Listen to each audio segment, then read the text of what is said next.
আলোচিত করবেন গণপ্রজাতন্ত্রী বাংলাদেশ সরকারের মৎস্য প্রাণী সম্পদ মন্ত্রণালয়ের দায়িত্বপ্রাপ্ত মাননীয় মন্ত্রী জনাব মোহাম্মদ আতিকুর রহমান।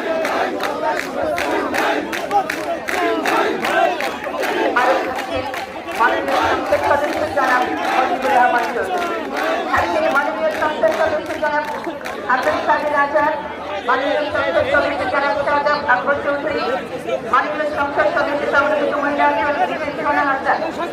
উপস্থিত থাকবেন জনাব মোহাম্মদ সাজাদ হোসেন, চেয়ারম্যান জেলা পরিষদ ফরিদপুর। উপস্থিত থাকবেন জনাব মোহাম্মদ শহীদুজ্জামান খান, জনাব মোহাম্মদ শহীদ হাসান,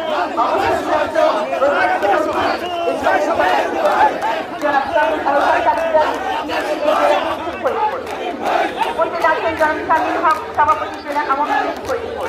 পুলিশ সুপার ফরিদপুর